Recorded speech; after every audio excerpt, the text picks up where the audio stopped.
Hello everyone. सो आज हम करने वाले हैं कंपनीज अकाउंट के इम्पोर्टेंट क्वेश्चन। सो स्टार्ट करते हैं। सारे टॉपिक्स इसमें कवर हैं, ठीक है। सो स्टार्ट करते हैं। पहला है issue of share. Shares represent ownership in a company issued to raise long term capital, can be issued at par, premium और discount. Discount mostly restricted now, मतलब आज के टाइम पे डिस्काउंट पे शेयर इशू नहीं करे जाते, या तो पार पे या प्रीमियम पे। अब कैसे, सपोज किसी शेयर का प्राइस है 10 रुपये, तो वो कितने पे रेस करेंगे? वो रेस करेंगे 12 पे, 13 पे। 12 और 13 पे अगर वो रेस करेंगे पैसा अपने शेयर्स को बेच के, तो वो हो जाएगा प्रीमियम। और अगर 10 रुपये का शेयर है और 10 रुपये पे ही वो 10 रुपये पे ही लिस्ट हो रखा है, कंपनी ने 10 रुपये के ही डॉक्यूमेंट बनाए थे कि हमारे हर एक शेयर का जो प्राइस है वो 10 रुपये होगा, तो वो पार पे होगा। और अगर 12-13 रुपये पे होगा तो वो प्रीमियम पे होगा। और 10 रुपये से नीचे 9 रुपये 8 रुपये पे तो वो डिस्काउंट पे होगा, ठीक है। लेकिन आज के टाइम पे डिस्काउंट नहीं होता। Public companies issue shares through prospectus. Payment is collected in stages, application, allotment, calls. ये आगे बात करेंगे। Minimum subscription must be achieved before allotment, excess application lead to pro rata allotment. ये भी आपने 12th में पढ़ा होगा। Security premium is recorded separately, shares can be equity और preference share. Entries are passed at each stage of issue. Entries हम आगे देखेंगे। Share holders get voting rights, जो कि इक्विटी शेयर होल्डर्स को मिलते हैं, ठीक है। प्रेफरेंस वालों को वोटिंग राइट नहीं मिलता, इक्विटी वालों को वोटिंग राइट मिलता है। प्रेफरेंस वालों को फिक्स्ड डिविडेंड मिलता है, लेकिन इक्विटी वालों को फिक्स्ड डिविडेंड नहीं मिलता, इसलिए उनको वोटिंग राइट दिया जाता है कि आपको कभी डिविडेंड ज़्यादा कम मिल जाए, क्योंकि आप ज़्यादा रिस्क ले रहे हो, इसीलिए। ओवरऑल आप ये समझो कि कंपनी जो होती है वो शेयर इशू करती है और पैसा कलेक्ट करती है, अपना पैसा यूज़ करती है, और वो पार, प्रीमियम पे इशू कर सकती है। और अगर उसको पैसा मंगाना है तो वो एप्लीकेशन पे, अलॉटमेंट पे और कॉल्स पे मंगा सकती है। फोर फीचर ऑफ शेयर्स क्या होता है? Happens when share holder fails to pay call money, company cancels membership of that share holder, amount already paid is not refunded. So अगर उसने एप्लीकेशन पे पैसा दे दिया है, अलॉटमेंट पे भी दे दिया है, लेकिन कॉल पे पैसा नहीं दिया, सो उसका जो पैसा है वो फॉरफिट कर लिया जाएगा। जो उसने पैसा पहले दे चुका है वो एप्लीकेशन अलॉटमेंट पे, उसको फॉरफिट कर लिया जाएगा, उसको ज़ब्त कर लिया जाएगा। क्यों? क्योंकि उसने कॉल मनी नहीं दिया, सो उसको सारा पैसा ज़ब्त कर लेंगे और वो पैसा वापस भी नहीं मिलेगा। Shares are taken back by the company, only partly paid shares can be forfeited. Proper notice must be given before forfeiture, board of director must approve forfeiture, share capital account is reduced, unpaid amount is credited to calls in arrears, amount received is transferred to forfeiture account, forfeited share become company property, these shares can later be reissued। सो आपको पता चल गया होगा कि जब कोई, suppose company ने 10 रुपये का शेयर था, ठीक है, 4 रुपये मंगाए उसने एप्लीकेशन पे, 4 रुपये मंगाए अलॉटमेंट पे और 2 रुपये मंगाए उसने कॉल पे। उस बंदे ने एप्लीकेशन का मनी दे दिया, अलॉटमेंट का मनी दे दिया, पर वो कॉल का नहीं दे पाया। सो उसके जो शेयर्स हैं, जितने उसने पहले पेमेंट कर चुका है, वो सारा फॉरफिट कर लिया जाएगा। और जितने भी उसको पहले शेयर इशू करे गए होंगे एप्लीकेशन अलॉटमेंट पे, वो सारे के सारे फॉरफिट कर लिए जाएंगे, जो कुछ छोटा छोटा अमाउंट दिया होगा उसको, ठीक है। नेक्स्ट है री इशू ऑफ शेयर्स।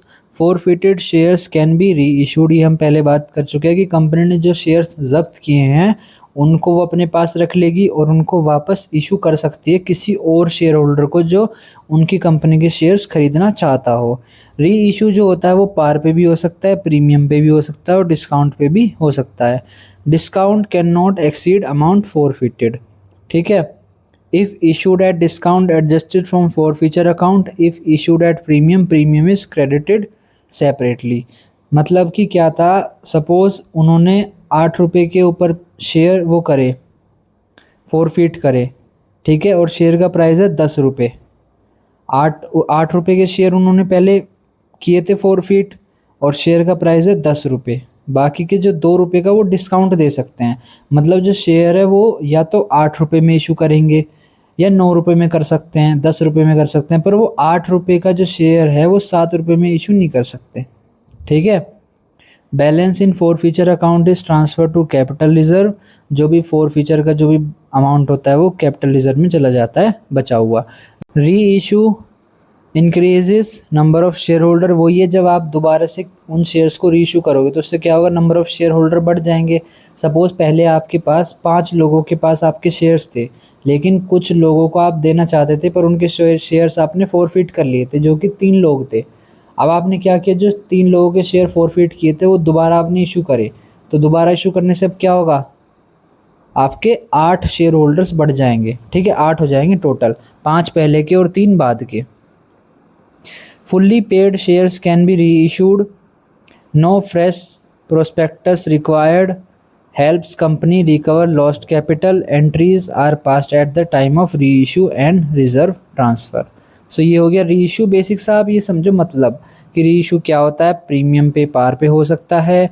री issue store share capital, balance in forfeiture account is transfer to capital reserve. Reissue जो होता है वो नंबर ऑफ शेयर होल्डर बढ़ा देता है। ये सारी चीज़ें आपको इसमें देखनी है। नेक्स्ट है redemption of preference share. Preference share are repaid after a certain period. Redemption means repayment of share capital. Only fully paid preference share can be redeemed, must be authorized by article of association. Redemption can be done from profit or fresh issue of share। देखो company क्या करती है, एक तो equity share issue करती है, एक preference issue करती है। आज के टाइम पे जनरली जो प्रेफरेंस होते हैं वो इशू नहीं किए जाते, इक्विटी करते हैं। ये इंडिया में कॉन्सेप्ट ऐसा नहीं है ज़्यादा। अब क्या है कि इक्विटी शेयर्स जो होते हैं उसमें आप शेयर्स को ख़रीदते हो, जो स्टॉक मार्केट से लेते हो सारे इक्विटी होते हैं। अब आप उसको लेते हो, लेने के बाद अगर कंपनी प्रॉफिट करेगी, कंपनी ने कुछ डिविडेंड इशू करा तो वो आपको मिल जाएगा। कंपनी की मर्जी है वो डिविडेंड करे या ना करे, ठीक है, वो उनके ऊपर है। अगर उनको प्रॉफिट कर रही है तो वो डिविडेंड दे सकती है, नहीं भी। अब सपोज़ प्रेफरेंस शेयर, आपने इक्विटी ना लेके प्रेफरेंस शेयर ले लिया, ठीक है, कंपनी से, तो अब होगा क्या कि प्रेफरेंस शेयर वालों को फिक्स डिविडेंड मिलेगा, चाहे कंपनी प्रॉफिट करे या लॉस करे, ठीक है, उनको फिक्स डिविडेंड दिया जाएगा, 5 रुपये का, 4 रुपये का, पर वोटिंग राइट नहीं मिलेगा। ये आपने पढ़ा होगा। अगर कंपनी सपोज लॉस कर देती है, वो कहती है कि भाई हम इस हालत में नहीं है कि हम आपको डिविडेंड दे पाएंगे, पर प्रेफरेंस शेयर वाले क्या बोलेंगे कि भाई हमें तो चाहिए, आपने बोला था कॉन्ट्रैक्ट में कि फिक्स डिविडेंड मिलेगा। सो कंपनी क्या बोलेगी, आप एक काम करो, थोड़ा रुको, हम अगली बार डिविडेंड करेंगे तो आपका पहले वाला और वो वाला दोनों मिला के एक साथ दे देंगे। सो यही होता है। If redeemed from profits created capital redemption reserve, ठीक है, प्रॉफिट में से आता है सो उसका कैपिटल रिडम्पशन रिजर्व बनाया जाता है। उसके बाद उसमें से जो पैसा होता है सीआरआर में जो जाता है उससे हम रिडीम करते हैं प्रेफरेंस शेयर को। प्रेफरेंस शेयर को हम दोबारा से शेयर होल्डर से वापस खरीदते हैं। हम नहीं चाहते कि हम उनको फिक्स डिविडेंड देते रहें हमेशा, सो हम क्या कर लेते हैं, कुछ टाइम पीरियड के बाद उनसे वापस रिडीम कर लेते हैं। जब हमारे पास अच्छा खासा पैसा आ जाता है, वो कंपनी बड़ी हो जाती है। CRR maintains the capital structure, CRR maintain capital structure. Premium on redemption is debited to profit और सिक्योरिटी प्रीमियम, ठीक है। जब आप रिडीम करते हो तो आप कुछ प्रीमियम पे रिडीम करते हो कि भाई मैंने तुझे 100 रुपये का दिया था तो मुझे 105 रुपये का देते। सो जो 5 रुपये एक्स्ट्रा गए हैं वो या तो सिक्योरिटी प्रीमियम से जाएंगे या फिर प्रॉफिट में से उसका पैसा कटेगा। सो यही होता है रिडम्पशन ऑफ प्रेफरेंस शेयर। सो कुछ और पॉइंट थे प्रेफरेंस शेयर के। Cash must be available for payment, share holder receive capital back. जितनी शेयर होल्डर्स ने पैसा लगाया था वो उनको वापस मिल जाएगा, पर पेमेंट के लिए कैश उनके पास होना चाहिए, कंपनी के पास। Helps in restructuring capital, legal provision must be followed strictly, ठीक है। सो यही है कि सारे रूल्स रेगुलेशन फॉलो करने होने चाहिए। आपने सपोज़ 5 साल पहले लिए थे प्रेफरेंस शेयर 10,000 रुपये दे के, ठीक है, और कंपनी ने कहा कि आप हमें 10,000 रुपये दो, हम आपको अपनी प्रेफरेंस शेयर देते हैं और इन पे आपको हर साल 10% का डिविडेंड मिलेगा। मतलब कि हर साल कंपनी जो है वो आपको कितने रुपए देगी, 10,000 पे 10% देगी तो कितने हो जाएंगे, 1,000 रुपये। सो हर साल आपको 1,000 रुपये कंपनी देगी। अब सपोज़ कंपनी का मन किया कि भाई हम ना बहुत परेशान हो गए, इनको 1,000 रुपये देते देते। सो कंपनी क्या करेगी, बोलेगी इन्हें जो शेयर्स दिए थे, हमने प्रेफरेंस शेयर दिए थे, वो वापस ले लो। तो कंपनी क्या करेगी, आपको पैसा देगी कि भाई ये पकड़ो अपने पैसे वापस और हमें हमारे शेयर्स दे दो, अब हम आपको कोई भी डिविडेंड नहीं देंगे, हमारे शेयर्स वापस कर दो। सो यही होता है प्रेफरेंस शेयर का रिडीमेबल, ठीक है। इशू ऑफ डिवेंचर, डिवेंचर क्या होते हैं, एक लोन इंस्ट्रूमेंट होता है, इसमें कोई ओनरशिप नहीं मिलती, मतलब आपको एक कागज़ दे देंगे और बोलेंगे कि हम आपको एक फिक्स्ड इंटरेस्ट देते रहेंगे हमेशा। Debentures are loan instrument, loan की तरह काम करते हैं, नॉट ओनरशिप, मतलब ओनरशिप नहीं मिलती, बस एक कागज़ मिलता है आपको और उसमें बताता है कि भाई इसमें आपको इतना % इंटरेस्ट मिलेगा। लेकिन इक्विटी में क्या होता है, ओनरशिप आ जाती है। सपोज़ आपने कंपनी के 50% से ज़्यादा या 3-4% भी शेयर्स खरीद लिए तो आप बहुत बड़े शेयर होल्डर बन जाओगे। सो कंपनी आपको हो सकता है मीटिंग में इनवाइट करे या आपको डिसीजन मेकिंग में आप पार्टिसिपेट कर सकते हो। लेकिन डिवेंचर में ऐसा नहीं होगा, आपने तो बस कंपनी ने एक तरीके से बैंक से लोन ना लेके बहुत सारे जो लोग हैं जो पैसा देना चाहते हैं, इन्वेस्ट करना चाहते हैं, उनसे लोन ले लिया, ठीक है। Debenture holders are creditors issued to raise borrowed capital, interest is paid at fixed rate, वो ये फिक्स रेट पे दिया जाता है। डिवेंचर भी बहुत सारे टाइप के होते हैं, फिक्स रेट के, फ्लोटिंग के, बहुत सारे होते हैं। सो इंटरेस्ट जो होता है फिक्स अमाउंट में पे किया जाता है। जैसे कि आपने बोला कि मुझे 20,000 रुपये इन्वेस्ट करना है, कंपनी ने बोला कि आप हमें 20,000 रुपये दे दो, हम आपको अपने डिवेंचर दे देंगे। आपको 20 डिवेंचर मिले 1,000 के, सो उसमें क्या होगा, आपको 10% का ब्याज दिया जाएगा। सो 20,000 पे 10% 2,000 रुपये आपको हर साल मिलेंगे। सो यही होता है जब कंपनी लोन लेती है लोगों से। अब वो क्या करेगी, 20,000 आपसे, 20,000 किसी और से, 20,000 किसी और से, ऐसे ले लेके सबको अपने डिवेंचर दे देगी और सबसे लोन ले लेगी और उनको हर साल ब्याज देती रहेगी। कैन बी सिक्योर्ड और अनसिक्योर्ड, वही है, सिक्योर्ड भी हो सकता है, अनसिक्योर्ड भी हो सकता है। अनसिक्योर्ड में ज़्यादा रिस्क रहेगा पर वहाँ पर आपको इंटरेस्ट भी ज़्यादा मिलेगा। सिक्योर्ड में रिस्क कम रहेगा पर इंटरेस्ट भी कम मिलेगा। इशूड एट पार, प्रीमियम और डिस्काउंट, सेम शेयर्स की तरह काम करते हैं बट ओनरशिप नहीं होती। Interest is a charge against profit, no voting rights to debenture holders, वो ये लोन की तरह काम करता है, कोई ओनरशिप नहीं है आपके पास।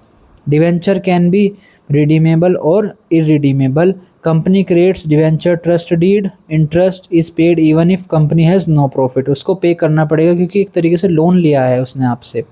Entries include issue, interest and redemption, so यही होता है इशू ऑफ डिवेंचर्स।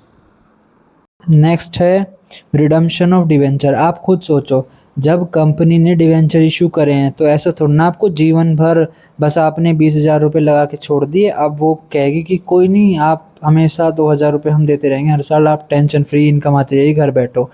कंपनी क्या बोलेगी, भाई हमारा तो खर्चा हो रहा है, बार बार 2,000 रुपये देने पड़ते हैं। सो कंपनी इनको भी रिडीम करेगी, ठीक है।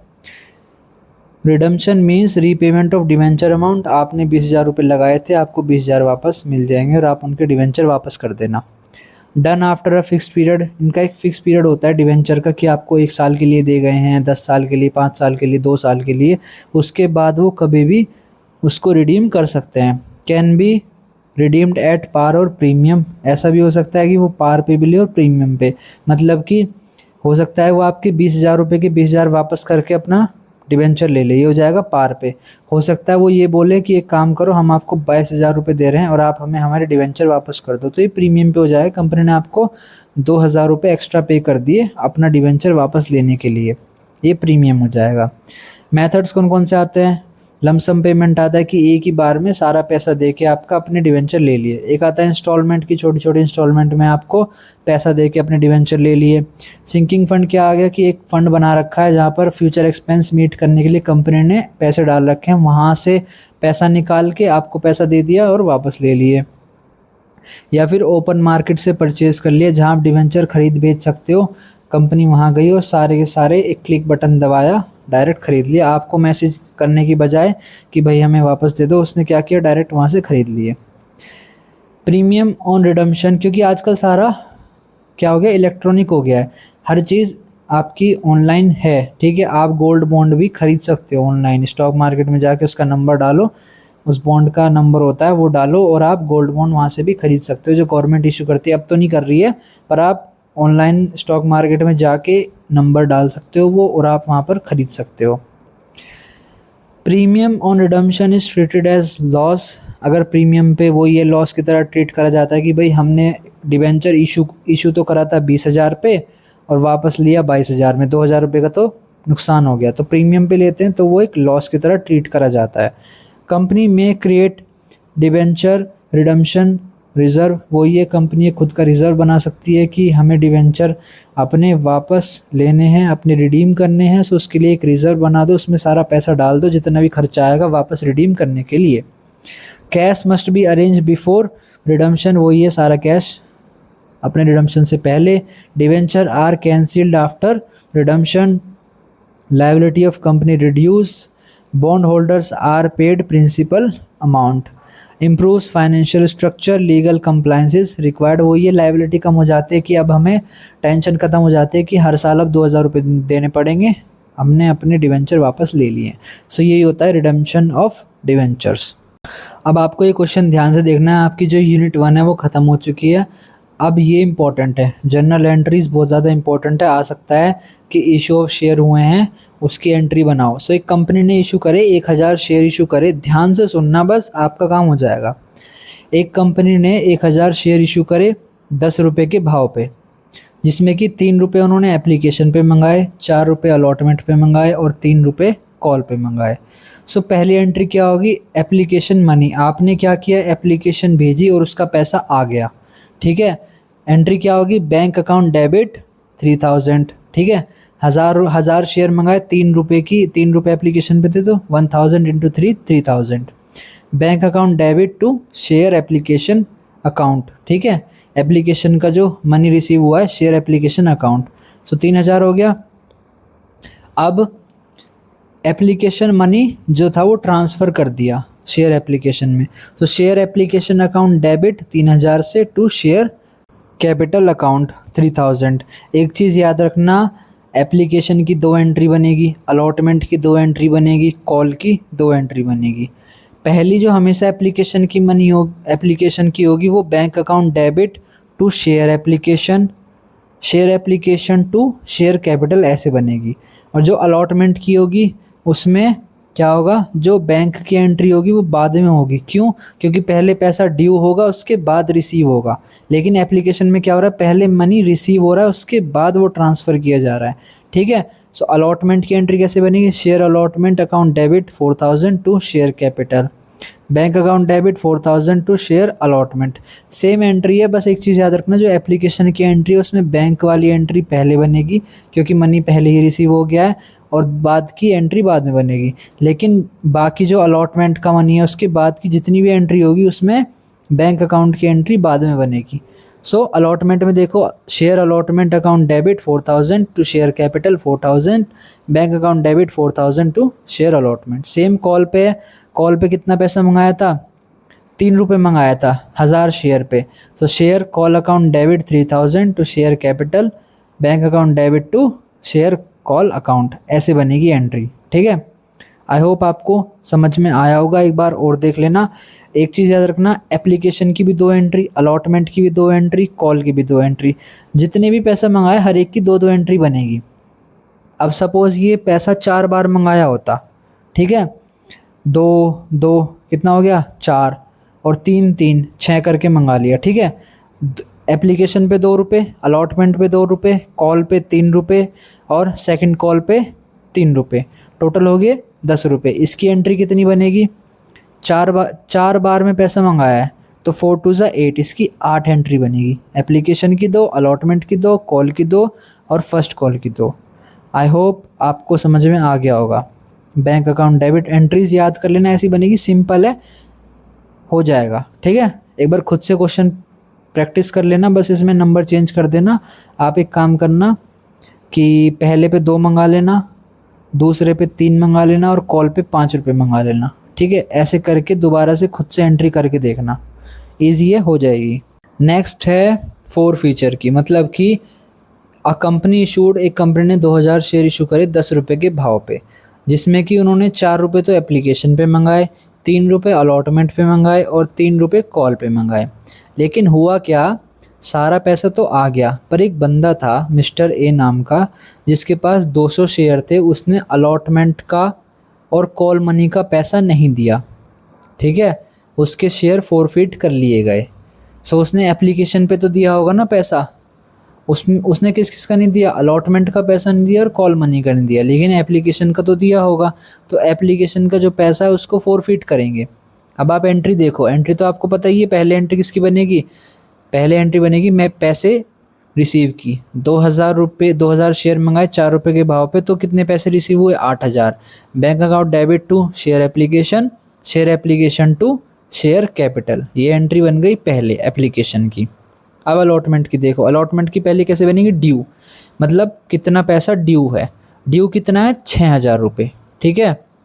शेयर अलॉटमेंट अकाउंट डेबिट 6000 रुपये, 6000 रुपये भी मंगाने हैं, ये ड्यू की एंट्री है, टू शेयर कैपिटल अकाउंट 6000 रुपये। लेकिन हुआ क्या, हमें सारे पैसे आ गए, पर जो मिस्टर ए था उसने 200 शेयर के 3 रुपये नहीं दिए, तो 3 2 जा 6, 600 रुपये उसने नहीं दिए, तो पैसा बस कितना आया, 5400 रुपये आया। क्यों 6000 रुपये क्यों नहीं आया, क्योंकि आप खुद देखो एंट्री में क्या लिखा है, share allotment account debit 6000 to share capital, मंगाने तो आज आने तो 6000 रुपये चाहिए थे, लेकिन आए बस कितने, 5400। क्यों, क्योंकि मिस्टर ए ने अलॉटमेंट पे 200 रुपये के शेयर्स के पैसे नहीं दिए, 200 शेयर्स के पैसे नहीं दिए जो कि 3 रुपये के थे, तो 600 शेयर उसके नहीं आए, ठीक है, 600 रुपये उसके नहीं आए। सो 5400 रुपये आ गए, उसकी हमने एंट्री बना ली कि बस इतना ही पैसा रिसीव हुआ है, 600 रुपये रिसीव नहीं हुए, ठीक है। फोर फीचर की एंट्री लास्ट में देखेंगे। उसके बाद क्या हुआ, शेयर कॉल अकाउंट डेबिट, वो ये एंट्री जो बताई थी ड्यू की, कॉल पे कितने पैसे आने चाहिए थे, टोटल 2000 शेयर थे और 3 रुपये आने चाहिए थे हर एक शेयर पे, तो टोटल 6000 रुपये आने चाहिए थे। Share call account debit to share capital 6000 रुपये आने चाहिए थे, पर रिसीव कितने हुए, 5400 दोबारा। क्यों, क्योंकि जो मिस्टर ए था उसने दोबारा से कॉल के भी पैसे नहीं दिए, 200 शेयर्स के 3 रुपये उसने पर शेयर नहीं दिए, सो बस कितने पैसे रिसीव हुए, 5400 रुपये ही रिसीव हुए, 600 रुपये नहीं हुए। 600 रुपये उसने अलॉटमेंट के भी नहीं दिए और 600 रुपये उसने कॉल के भी नहीं दिए। अब हम क्या करेंगे, उसके शेयर फॉरफिट कर लेंगे, ठीक है। अब फॉरफिट की एंट्री देखो, share capital account debit, mister A के पास जो थे वो 200 शेयर थे, उसके पास 200 शेयर थे, 200 शेयर के उसने 10 रुपये के भाव पे उससे हमने पैसे मंगाए थे, ठीक है। तो टोटल मिस्टर ए को कितने पैसे देने थे, 2000 रुपये देने थे, ठीक है, क्योंकि सारे शेयर्स की वैल्यू टोटल कितनी थी, 10 रुपये थे, जिसमें से कि 200 उसके पास थे, सो टोटल 2000 रुपये उससे हमें लेने थे, पर उसने अलॉटमेंट के पैसे नहीं दिए जो कि 600 रुपये थे, शेयर कॉल के भी पैसे नहीं दिए जो कि 600 रुपये थे। तो हमने क्या किया, उसके जो पैसे उसने एप्लीकेशन पे दिए थे, 4 रुपये के भाव पे उसने 200 शेयर्स के पैसे दिए थे, मतलब कि 800 रुपये, तो वो अमाउंट हमने क्या किया, फॉरफिट कर लिया। सो यही एंट्री है। शेयर कैपिटल, मिस्टर ए के बाद ध्यान से सुनो एक बार और, मिस्टर ए के पास कितने शेयर्स थे, 200 शेयर्स थे, 200 शेयर्स पे उसने एप्लीकेशन का तो पैसा दे दिया था, अलॉटमेंट का और कॉल का नहीं दिया था, तो जो उसने पैसा दिया है हम वही तो अपने पास जब्त कर पाएंगे। तो टोटल हमें उससे पैसा कितना चाहिए था, 2000 रुपये चाहिए थे, शेयर कैपिटल अकाउंट डेबिट 2000 रुपये चाहिए थे, लेकिन उसने ना अलॉटमेंट का पैसा दिया टू शेयर अलॉटमेंट जो कि 600 रुपये थे, ना उसने कॉल पे पैसा दिया 200 शेयर्स पे जो कि 600 रुपये थे। तो हमने क्या किया, जो उसका अलॉटमेंट, जो एप्लीकेशन पे जो पैसा रिसीव हुआ था उसको फॉरफिट कर लिया, जो कि 200 शेयर के भाव पे 4 रुपये थे, जो कि 800 रुपये बनते हैं। सो 800 रुपये हमने उसके फॉरफिट कर लिए टू शेयर फॉरफीचर अकाउंट 800 रुपये। सो यही है पूरी एंट्री, ठीक है। आई होप समझ में आ गया होगा। अब आगे करते हैं। नेक्स्ट है प्रीमियम पे अगर इशू करते हैं तो, अ company issued 1000 equity share eight 10 rupees each at a premium of 2 रुपये का प्रीमियम था, तो एप्लीकेशन पे 3 रुपये, अलॉटमेंट पे 5 रुपये, जिसमें कि 2 रुपये का प्रीमियम भी इंक्लूड है। इसका मतलब अलॉटमेंट का पैसा 3 रुपये, जिसमें कि 2 रुपये प्रीमियम के हैं, ठीक है, और 4 रुपये फर्स्ट और फाइनल कॉल पे। तो एंट्री कैसे होगी, पहली तो नॉर्मल एंट्री होगी, क्योंकि एप्लीकेशन पे तो कोई प्रीमियम है नहीं और एप्लीकेशन पे प्रीमियम चार्ज भी नहीं होता, अलॉटमेंट के बाद ही होता है, अलॉटमेंट पे उसके बाद की जो कॉल्स होती हैं उस पर प्रीमियम लगता है। सो एप्लीकेशन का जो पैसा आया था वो तो नॉर्मल हमने मंगा लिया, 1000 रुपये के इक्विटी शेयर थे, 3 रुपये एप्लीकेशन पे लेने थे। So bank account debit 3000 to share application, 3000 to share application account debit to share capital. आ गया पैसा एप्लीकेशन का। अब अलॉटमेंट पे देखते हैं। सो पहली एंट्री किसकी होती है, ड्यू की, उसके बाद होती है रिसीव की। सो ड्यू कितना था अलॉटमेंट में टोटल, 5,000 रुपये, ठीक है। 1,000 रुपये के शेयर्स थे जिसमें कि 5 रुपये के भाव पे लेने थे अलॉटमेंट में, जिसमें कि प्रीमियम भी इंक्लूड था। सो टोटल शेयर अलॉटमेंट पे हमें 5,000 रुपये लेने थे, जिसमें कि शेयर कैपिटल कितने की थी, 3,000 रुपये की, क्योंकि प्रीमियम अलग था। सो हमने 3 रुपये के भाव पे 3,000 रुपये की एंट्री कर दी और 2 रुपये का प्रीमियम हो गया। सो एंट्री बैलेंस हो गई ना। टोटल ड्यू कितने थे, 5,000 रुपये, जिसमें कि 3,000 रुपये की तो शेयर्स कैपिटल थी और 2,000 रुपये के प्रीमियम था, ठीक है। उसके बाद टोटल सारा का सारा पैसा हो गया रिसीव, तो bank account debit 5,000 to share allotment account 5,000। उसके बाद लास्ट एंट्री पे तो कुछ नहीं है, प्रीमियम कुछ नहीं है, सिंपल नॉर्मल एंट्री है। So share call account debit 4,000 to share capital account 4,000, bank account debit to share call account 4,000 रुपये। सो आई होप आपको समझ में आ गया होगा प्रीमियम की कैसी है। वहीं अगर ये फर्स्ट और फाइनल कॉल पे मंगाया होता तो लिख देते हैं यहाँ पर share call account debit 4,000 to share capital to security premium. उसके बाद बैंक अकाउंट की तो नॉर्मल एंट्री बन जाती है। बैंक अकाउंट में नहीं दिखाते प्रीमियम कहाँ से आया, बस दिखाते हैं कि कितना पैसा आया, ठीक है। जो पैसा प्रीमियम पे आया वो पहली वाली ड्यू एंट्री में दिखा देते हैं। सो हमेशा याद रखना एप्लीकेशन की 2 एंट्री, अलॉटमेंट की 2 entry, first and final call की 2 एंट्री, सबकी 2-2 एंट्री बनेगी, ठीक है। अब आगे करते हैं। नेक्स्ट है री issue of share. A company forfeited 100 share eight ₹10 each for non payment of final call. भाई किसी ने 100 शेयर्स की पेमेंट नहीं करी होगी, 3 रुपये की फाइनल कॉल पेमेंट नहीं करी होगी। सो उस कंपनी ने क्या किया, शेयर्स जो हैं वो फॉरफिट कर लिए। The shares were originally issued at par. तो जैसे कि मैंने आपको बताया 10 रुपये का शेयर था, 3 रुपये उसने फाइनल कॉल पे नहीं दिए, 7 रुपये दे दिए। तो कंपनी या तो 7 रुपये पे इशू करेगी, 7 रुपये से कम पे इशू नहीं कर सकती, ठीक है। या तो 7 पे इशू करेगी या उससे ऊपर इशू करेगी। Out of this 80 shares were reissued at ₹8 per share as fully paid. So उसमें से क्या हुआ, 100 शेयर्स में से 80 जो शेयर्स थे वो वापस री इशू कर दिए गए।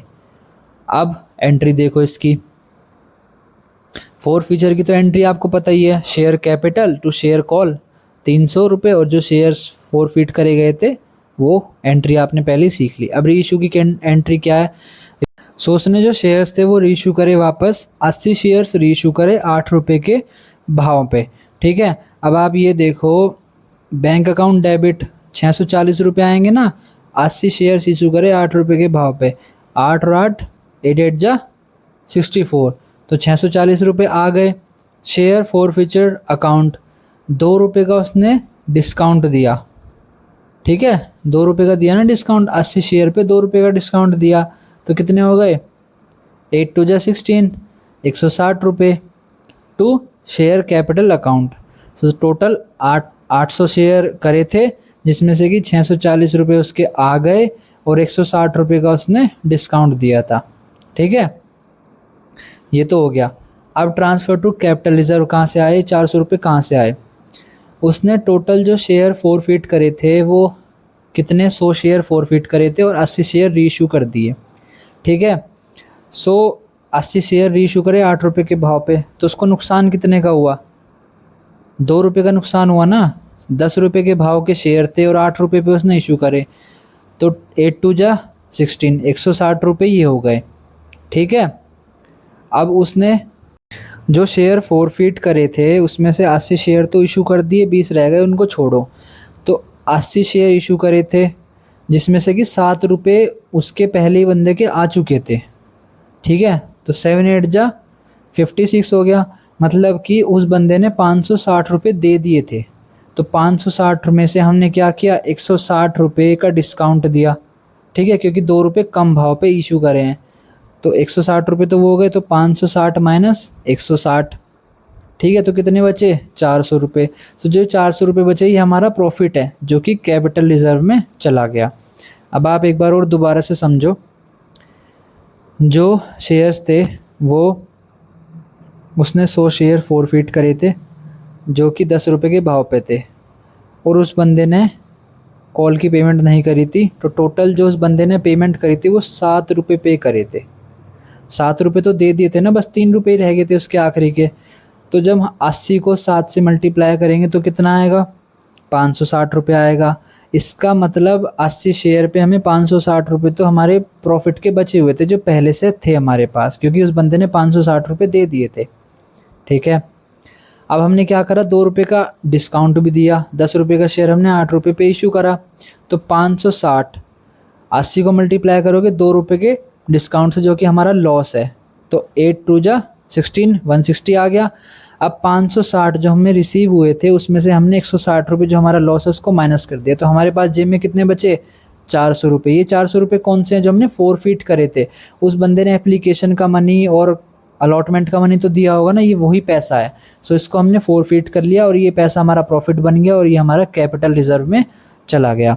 अगर ये समझ नहीं आया तो दोबारा देख लेना, थोड़ा सा इतना मुश्किल नहीं है, आसान है। बाकी आगे करते हैं। नेक्स्ट है bonus issue. Bonus shares are issued free of cost to existing share holder. It is a capitalisation of reserve profit. No cash is received by the company. Company कोई भी कैश रिसीव नहीं करती, बस share holder को shares दे देती है free में। Share holder do not pay anything for this share issued in fix ratio, जैसे कि 1:2 या 1:1। अगर आपके पास एक शेयर है कंपनी का पहले से, तो आपको एक शेयर और फालतू मिलेगा, या फिर आपके पास 2 शेयर हैं तो आपको एक शेयर फालतू मिलेगा। ठीक है।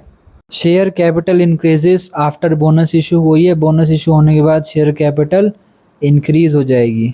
ठीक है, क्योंकि मार्केट में और ज़्यादा शेयर्स चले गए फ्री में। रिजर्व्स लाइक जनरल रिजर्व, अगर पैसे में भी जाते तो भी शेयर कैपिटल बढ़ जाती। Reserves like general reserve decreases, क्योंकि कंपनी ने कहीं से तो दिए होंगे शेयर्स, कंपनी ने पैसा तो डाला होगा ना कहीं से। ऐसा तो नहीं है कि ₹50 का शेयर, ₹100 का शेयर ऐसे ही दे दिया। वो 50-100 भी तो कहीं से आए होंगे। सो वो उनके जनरल रिजर्व में से जाएंगे। Total net worth of a company remains unchanged. Ownership percentage of share holders remain same. Only fully paid shares are issued as bonus. Improves liquidity of share in the market. वही है, bonus issue होने से number of share बढ़ जाते हैं तो liquidity बढ़ जाती है शेयर की। Must be authorised bye article and share holders.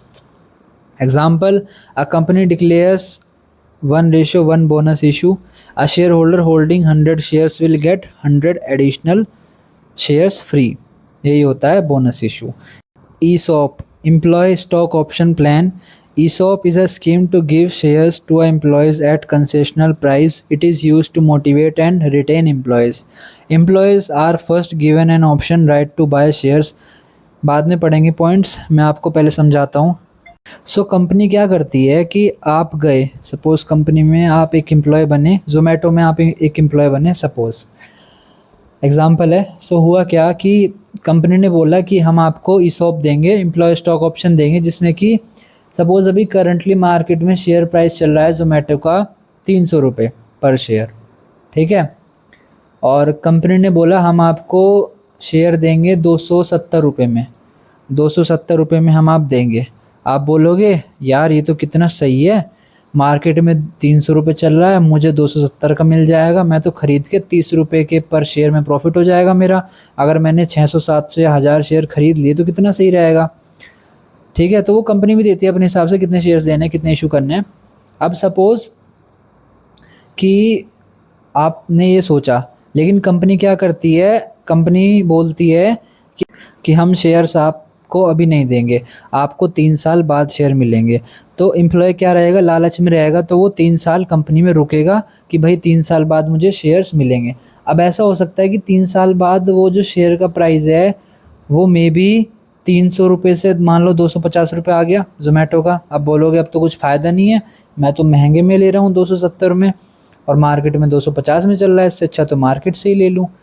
लेकिन वहीं अगर वो ₹300 की बजाय 600-700 का हो गया, फिर आप बोलोगे यार कितना सही है, ₹270 में मुझे शेयर्स मिल रहे हैं और मार्केट में इनका प्राइस ₹700 चल रहा है, तो मैं इनको ख़रीद लूँगा। तो यही होता है, उसको वेस्टिंग पीरियड बोलते हैं, जो रुका जाता है। मतलब 3 साल बाद, 4 साल बाद, 2 साल बाद, जितना भी इनका टाइम पीरियड होता है उसके हिसाब से उसके बाद देते हैं। एम्प्लॉय के पास फिक्स प्राइस में देते हैं। एम्प्लॉय के पास ये रहता है ऑप्शन कि वो उसे एग्जीक्यूट करना चाहे अपने एक्सरसाइज को या नहीं, मतलब कि वो ख़रीदना चाहता है या नहीं, वो बाद में मना भी कर सकता है कि मुझे नहीं लेने, वो कोई दिक्कत नहीं है। लेकिन जो एम्प्लॉय लेना चाहता है वो ख़रीद लेगा। अब हर कोई ले लेगा भाई, जब मार्केट में इतना प्राइस हाई चल रहा है, वो क्या करेगा 270 में लेके अपने डीमेट में करवा के उनको तुरंत के तुरंत मार्केट में सेल कर देगा और प्रॉफिट कमा लेगा। सो यही होता है employ stock option. If employees do not exercise option may lapse, it does not involve immediate cash outflow, helps align employee interest with company growth, governed by company rules and legal provision. A special account called employee stock option outstanding account is created. This expense is spread over vesting period. Difference between market price and issue price is compensation expense. ठीक है, वो ये जो मैंने आपको बताया overall मोटा मोटा यही है। ठीक है, 30 रुपये का वो कंपनसेशन ट्रीटेड एज कंपनसेशन उसको माना जाएगा कि एम्प्लॉय को हमने कंपनसेशन दे दिया 30 रुपये का। अब वो मार्केट में उसको सेल कर लेगा और वो प्रॉफिट कमा लेगा मोटा। सो यही होता है employ stock option plan. Next है प्रॉफिट प्रायर टू इनकॉर्पोरेशन। आप ये देखो, इट इज़ द प्रॉफिट, अभी समझाता हूँ, it is the profit earn before the company is legally incorporated. आपका एक बिजनेस था जो कि 1 जनवरी से चल रहा था, लेकिन वो लीगली इनकॉर्पोरेटेड नहीं था, उसको आपने एक कंपनी में कन्वर्ट नहीं करवाया था, और उसको करते करते आपने 4-5 महीने बाद आपने उसको एक बिज़नेस में एक सेपरेट लीगल एंटिटी बना दिया कि अब ये बिज़नेस मेरे नाम से नहीं इस नाम से जाना जाएगा। ठीक है, उसको इनकॉर्पोरेट करा दिया। सो वो हो गया इनकॉर्पोरेशन पीरियड। अब सपोज़ आपने 1 जनवरी से आप बिज़नेस कर रहे थे और आपने 1 मई को इनकॉर्पोरेट कराया। ठीक है, 1 मई से पहले जो 1 मई से पहले का प्रॉफिट होगा वो होगा प्रॉफिट प्रायर टू इनकॉर्पोरेशन, उसको कैपिटल प्रॉफिट कहा जाएगा। ठीक है, उसी प्रॉफिट को प्रॉफिट प्रायर टू इनकॉर्पोरेशन बोलते हैं। और इनकॉर्पोरेशन के प्रॉफिट के बाद को क्या बोला जाएगा, रेवेन्यू प्रॉफिट। ठीक है, उसको कैपिटल प्रॉफिट बोला जाएगा जो इनकॉर्पोरेशन से पहले का था, और जो बाद में होगा उसको क्या बोला जाएगा, रेवेन्यू प्रॉफिट। ठीक है, example, a business earns 1,20,000 profit from January to December and the company is incorporated on 1 April. तो जो 1 अप्रैल से जो पहले का जो जनवरी का पैसा होगा, जो फरवरी का, जो मार्च का होगा, वो पैसा आपका निकाला जाएगा और उसको incorporation profit prior to incorporation माना जाएगा और उसको कैपिटल रिजर्व में ट्रांसफ़र करा जाएगा। ठीक है, सो यही होता है प्रॉफिट प्रायर टू इनकॉर्पोरेशन। बाकी इसके पॉइंट पढ़ लेना, ईजी है, बेसिक सा यही है। ठीक है, आगे करते हैं। नेक्स्ट है disposable of profits. Disposable of profits means appropriation और distribution of net profit. It is done after preparing profit and loss account. Net profit is transferred to profit and loss appropriation account. Dividend is paid to shareholder out of profits. Preference shareholder receive fixed dividend first. Equity shareholder receive dividend after preference dividend. A portion of profit is transferred to general reserve.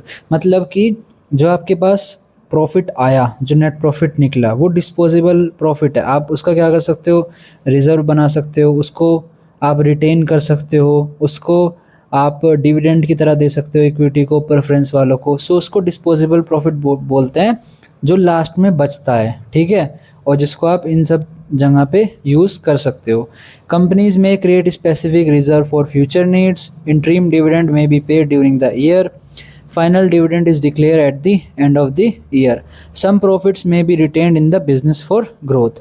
Proper legal provisions must be followed while distributing profit. वही है जो आपके पास distribute करने के लिए profit बचा हुआ है, उसको आप कैसे करोगे, आप डिविडेंड दोगे, आप उसका कोई रिजर्व बनाएगी कंपनी की। भाई हम तो एक काम करते हैं, कोई रिजर्व बना लेते हैं कि फायर रिजर्व। ठीक है, कि आग लग गई कंपनी में, उसके लिए हमने एक अलग से रिजर्व बना लिया, अगर आग लगती है तो इसमें से हम पैसा यूज़ करेंगे। ठीक है, सो जो लास्ट में प्रॉफिट बचता है डिस्ट्रीब्यूट करने के लिए, उसको डिस्पोजल ऑफ प्रॉफिट्स बोलते हैं। नेक्स्ट है वैल्यूएशन ऑफ शेयर्स। मतलब कि किसी कंपनी का जो शेयर है उसकी वैल्यू क्या होगी, वो कैसे करेंगे। देखो, जब शेयर स्टॉक मार्केट में आता है, ठीक है, वो लिस्ट हो जाता है, स्टॉक एक्सचेंज पे लिस्ट हो जाता है, वहाँ क्या होता है, डिमांड और सप्लाई की गेम पे स्टॉक चलता है, उसके हिसाब से प्राइस की वैल्यू डिसाइड होती है। बहुत सारे लोग अगर उसकी डिमांड करेंगे, उस शेयर को बार बार खरीदते रहेंगे, बेचने की बजाय वो खरीदते रहेंगे, वो शेयर अपने आप ऊपर चलता चला जाएगा। क्यों? क्योंकि उसकी डिमांड ज़्यादा हो रही है। वहीं अगर उसको सेल करना स्टार्ट कर देंगे तो वो नीचे जाएगा। सिंपल गेम है, डिमांड और सप्लाई का गेम होता है। लेकिन यहाँ पर जो वैल्यूएशन ऑफ शेयर्स की बात करी जा रही है, वो बात करी जा रही है कि कंपनी ने स्टॉक एक्सचेंज पे लिस्ट नहीं है, अब उसको क्या करना है, अपने शेयर्स की वैल्यू पता करनी है। क्यों? क्योंकि उसको शेयर परचेज करने हैं, ख़रीदने हैं, किसी को बेचने हैं। सपोज़ कोई कंपनी अपने शेयर्स बेचना चाहती है किसी और दूसरी कंपनी को कि भाई मैं चाहता हूँ या मैं चाहती हूँ वो कंपनी का जो भी ओनर है कि भाई मेरी कंपनी के आप शेयर्स ले लो और कुछ हिस्सेदारी दे दो, हमें पैसे चाहिए, ऐसे करके। तो अब उस शेयर की जो वैल्यू है वो कैसे पता लगेगी?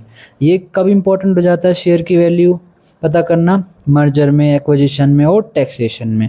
जब कोई कंपनी मर्ज हो रही होती है तब बहुत इंपॉर्टेंट होता है कितने प्राइस पे मर्ज करना है, कितने एक्विजिशन कैसे करना है, कितना प्राइस होगा, शेयर्स की कितनी फेयर वैल्यू के ऊपर एक्विजिशन और मर्जर होते हैं। Based on company financial position, net asset method consider asset minus liabilities. Yield method consider earning capacity of a company. Fair method is average of asset and yield methods. So यही होते हैं कुछ methods होते हैं simple से। net asset method होता है consider asset minus liability, इसके अकॉर्डिंग पता लग जाती है। yield method होता है consider earning capacity of a company, की ये earning capacity के ऊपर कंपनी के जो शेयर्स हैं उसकी वैल्यू करते हैं, कुछ एसेट्स के ऊपर वैल्यू करते हैं। कुछ फेयर वैल्यू मेथड होते हैं जो कि एवरेज एसेट और यील्ड मेथड्स को यूज़ करते हैं। Goodwill affects valuation of share, goodwill भी बहुत अफेक्ट होती है, ठीक है। गुडविल का जो इफेक्ट होता है वो वैल्यूएशन ऑफ शेयर्स पे आता है। अगर किसी कंपनी की गुडविल अच्छी है तो उसका वैल्यूएशन का जो शेयर्स का वैल्यू है वो ज़्यादा आएगा, लेकिन अगर किसी कंपनी की गुडविल ऑलरेडी बैड है मार्केट में, उसका जो शेयर का वैल्यूएशन है वो और नीचे रखा जाएगा कि भाई ये तो पहले से बेकार कंपनी है, इसके शेयर इतने महंगे भाव पे क्यों खरीद रहे हो, तो कम भाव उसका रखा जाएगा। Dividend paying capacity also influence value, market condition may affect valuation indirectly, it ensure fair price to both buyer and seller. A company has net asset 10 lakh and 50,000 shares, value पर शेयर 20 रुपये आएगी। सो ये net asset method है कि company के जितने भी asset है उसके हिसाब से उन्होंने उसकी वैल्यू शेयर की पता कर ली। ऊपर से मोटा माटा बेसिक सा यही है, ठीक है। इन मेथड्स को यूज़ करा जा सकता है। आप लिख सकते हो कि वैल्यूएशन ऑफ शेयर आगे की होता क्या है, लिख देना जब कंपनी के फेयर वैल्यू पता करते हैं, ये एक्विजिशन में मर्जर में इंपॉर्टेंट होता है। मेथड लिख देना, net asset method, yield method, fair value method, ठीक है, ये सारे लिख देना और एक एग्जांपल लिख देना छोटा सा। सो यही होता है वैल्यूएशन ऑफ शेयर। नेक्स्ट है final accounts. As per companies act 2013, final accounts shows the financial position and performance of a company. They are prepared at the end of the accounting year. As per Companies Act 2013, companies must follow prescribed format. Final accounts include, final account में क्या क्या आता है? आपका balance sheet हो गया, statement of profit and loss हो गया जिसमें कि आपका प्रॉफिट और लॉस दिखाया जाता है। बैलेंस शीट में आपका एसेट और लायबिलिटीज़ दिखाई जाती हैं। नोट्स टू अकाउंट में क्या होता है? डिटेल वर्जन दिखाया होता है कि ये चीज़ कहाँ से आई है, ये चीज़ कहाँ से आई है, क्योंकि जो आपके फिगर्स होते हैं जो दूसरे अकाउंट्स होते हैं उसमें मोटा माटा ऊपर से दिखा देते हैं, जैसे प्रॉफिट एंड लॉस हो गया, मोटा माटा ऊपर से दिखा देते हैं, लेकिन जो इसका डिटेल वर्जन होता है वो नोट्स टू अकाउंट में आता है। बैलेंस शीट जो होती है वो एसेट और लायबिलिटीज़ बताती है, शेयर होल्डर इक्विटी बताती है, प्रॉफिट एंड लॉस इनकम और एक्सपेंसेस बताती है कंपनी के। फाइनेंशियल स्टेटमेंट जो होती हैं वो ट्रू और उनको must give a true and fair view of the company. Companies must follow schedule 3 format for presentation, मतलब कि जो फॉर्मेट होना चाहिए वो कंपनीज एक्ट 2013 शेड्यूल 3 के अकॉर्डिंग होना चाहिए कि किस फॉर्मेट में बनाना है, वर्टिकली बनाना है, कैसे बनाना है, क्या चीज़ कहाँ पर आएगी, किस चीज़ में कहाँ किया जाएगा, ठीक है, ऐसे। Notes to account provide detail explanation of items. Financial statement must be approved by board of directors. They must be audited by qualified auditor before publication. So वो ये उनको पब्लिक करने से पहले एक ऑडिटर आता है, ठीक है, जो उसको ऑडिट करता है, सारा चेक करता है कि भाई, वो सीए होता है जो चेक करता है सारा का सारा कि भाई कंपनी के जो अकाउंट्स हैं वो सही हैं कि नहीं है, कंपनी ने कहीं झूठ तो नहीं कर दिया इसमें, या फिर कोई बिल है, कोई नकली एक्सपेंस तो नहीं दिखा दिए, फर्जी तो नहीं दिखा दिए। वो चेक करता है और फिर वो पता है क्या लिख के देता है? True, this statement provide true and fair view of the company. वो लिख के दे, अगर ये लिख के दे दिया तो इसका मतलब सब सही है, और अगर ये लिख के नहीं दिया इसका मतलब कुछ ना कुछ गड़बड़ी है कंपनी के अंदर, जो कि उसने एक्सप्लेन नहीं की है, बताई नहीं है। क्योंकि वो अगर बता देगा तो क्या पता कंपनी कुछ ऐसी खतरनाक सी, उसमें लोग ऐसे हों, ओनर ऐसे हों जो उसको डाल दें प्रॉब्लम में, इसीलिए वो इतना बताएगा भी नहीं, बस लिख देगा ट्रू एंड फेयर व्यू लिख देगा अगर सही है तो, वरना नहीं लिखेगा, जिससे कि हमें खुद पता चल जाएगा। Example, a company prepares its final account showing total asset 50 lakh, liabilities 20 lakh and profit 5 lakh for the year.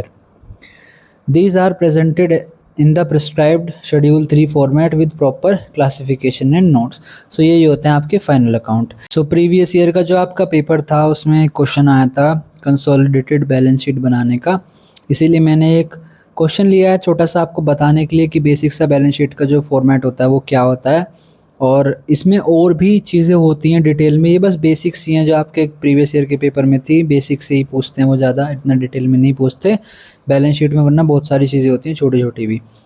So question में क्या है, शेयर कैपिटल दी है 5 लाख, रिजर्व सरप्लस दिए हैं, लॉन्ग टर्म बोरिंग दी है, ट्रेड पेबल दिए हैं, फिक्स एसेट दिए हैं, inventory, trade receivable and cash and bank. So आपकी पहले बनेगी किसकी, शेयर होल्डर फंड की, जिसमें कि आपकी लायबिलिटीज़ को देखा जाएगा। ठीक है, सो पहले आएगा share holder fund. Share holder fund में आपका क्या आएगा, शेयर कैपिटल और रिजर्व एंड सरप्लस। ठीक है, ये चीज़ आ जाएगी।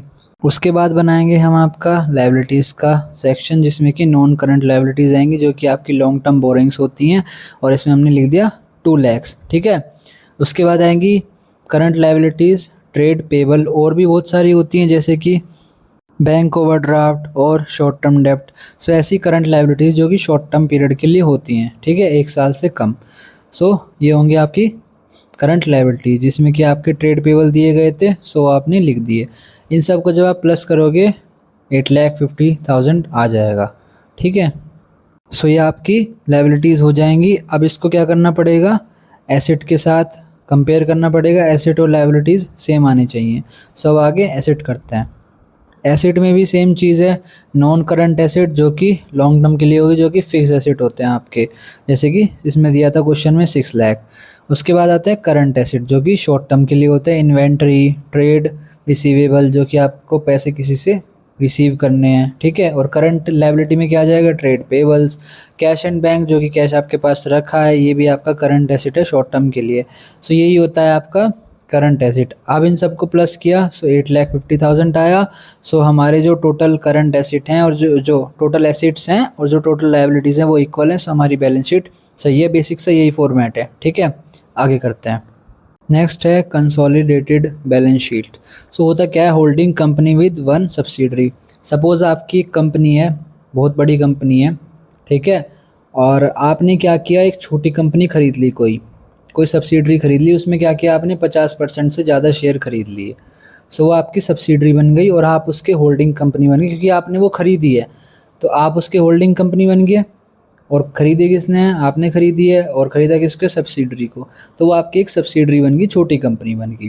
ठीक है, अब होता क्या है, ख़रीदने से पहले आपकी जो बैलेंस शीट थी वो अलग बन रही थी और सब्सिडरी कंपनी की बैलेंस शीट जो थी वो अलग बन रही थी। लेकिन अब आपने वो ख़रीद ली तो अब क्या होगा, दोनों की जो कंबाइन बैलेंस शीट बनेगी कि उसके भी जो एसेट्स होंगे, उसकी भी जो लायबिलिटीज़ होंगी। सपोज़ आपके एसेट हैं 2 लाख, उसके एसेट हैं 1 लाख, तो इन दोनों को मर्ज करके 3 लाख एसेट दिखाए जाएंगे एक ही जगह। सो इसको बोलते हैं कंसोलिडेटेड बैलेंस शीट। जब एक होल्डिंग कंपनी और सब्सिडरी कंपनी की दोनों के मर्ज करके फाइनेंशियल्स पोजीशन दिखाई जाती हैं। ये आपका P&L में भी हो सकता है, प्रॉफिट एंड लॉस में भी हो सकता है, ठीक है, और दूसरी जगह भी होता है। It is prepared when one company holding controls another company subsidiary. Control generally means holding more than 50% shares. Both companies are treated as one economic unit. दोनों को एक ही माना जाता है। पहले तो क्या था, वो अलग थी सब्सिडरी और आप अलग कंपनी थे, लेकिन अब दोनों के जो P&L है, आपके बैलेंस शीट है, ये एक ही जगह कंबाइंड दिखाई जा रही है। Asset and liabilities of subsidiary are added line by line with holding company. Investment of holding company in subsidiary is not shown separately, instead it is replaced by subsidiary net asset. Difference between cost of investment and net asset is called goodwill or capital reserve. Minority shareholder share is shown as minority interest. Profit of subsidiary are divided into pre-acquisition and post-acquisition profit. So आपको पता ही चल गया होगा, company खरीदने से पहले जो उसके प्रॉफिट थे उसको प्री एक्विजिशन प्रॉफिट बोलेंगे और ख़रीदने के बाद जो थे उसको पोस्ट एक्विजिशन बोलेंगे। ठीक है, अब यहाँ पर बात करी थी difference between cost of investment and net asset is called goodwill और कैपिटल रिजर्व।